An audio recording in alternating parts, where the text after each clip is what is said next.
जो वैक्सीनेशन या टीकाकरण होता है दोस्तों, ये बहुत ही अच्छा प्रक्रिया है। होता क्या है, अभी 2019 या 20 में एक बीमारी आई थी जिसका नाम था कोविड-19। क्या नाम था? कोविड-19। यह एक महामारी थी।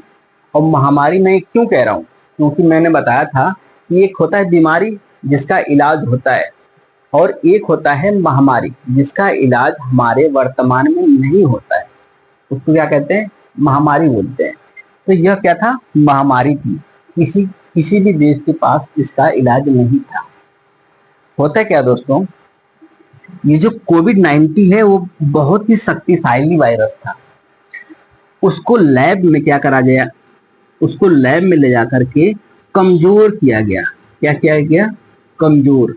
और कमजोर करने के बाद उसे किसी भी स्वस्थ व्यक्ति के शरीर में इंजेक्शन के माध्यम से डाल दिया गया। अब जैसे ही कोविड का हमारे बॉडी में अटैक होगा, मान लीजिए कि मेरे ही बॉडी में इंजेक्शन के माध्यम से इस कमजोर कोविड वायरस को डाल दिया गया, तो उस कंडीशन में हमारी जो बॉडी है, हमारी जो इम्यूनिटी है, हमारी जो रोग प्रतिरोधक क्षमता है, उस कोविड-19 वायरस से लड़ने की कोशिश करेगा और बहुत ही एग्रेसिव तरीके से लड़ेगा। ठीक है।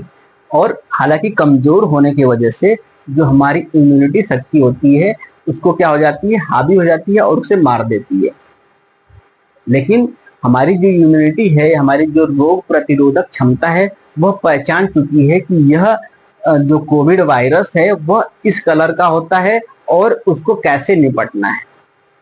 यदि भविष्य में शक्तिशाली कोविड वायरस भी आता है तो उससे जो हमारी इम्यूनिटी शक्ति होती है उससे लड़ लेती है, उससे फाइट करके हरा देती है।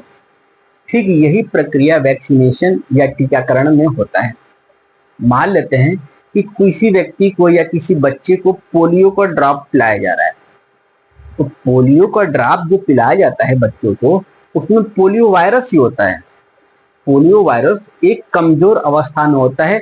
जैसे ही बच्चे की बॉडी में घुसता है वो वायरस, तो वो कमजोर होने की वजह से बहुत ज्यादा एक्टिविटी नहीं करता है, लेकिन आप अपने आप को रिप्रेजेंट कर देता है कि मैं एक वायरस हूं और मैं आपको खतरा पहुंचा सकता हूं। और जैसे ही बच्चे की बॉडी समझ जाती है कि यह खतरा पहुंचा सकता है, वैसे ही बच्चे की बॉडी क्या होती है? बिल्कुल एक्टिव हो जाती है और उस वायरस को मार देती है। और भविष्य में जब बड़े होने के बाद भी यदि किसी पोलियो वायरस का अटैक होता है उस व्यक्ति पे या उस बच्चे पे, तो उसकी इम्यूनिटी शक्ति या रोग प्रतिरोधक क्षमता बिल्कुल एक्टिव हो चुकी होती है, और जैसे पोलियो का अटैक हुआ वह क्या कर देता है? उसको खत्म कर देता है।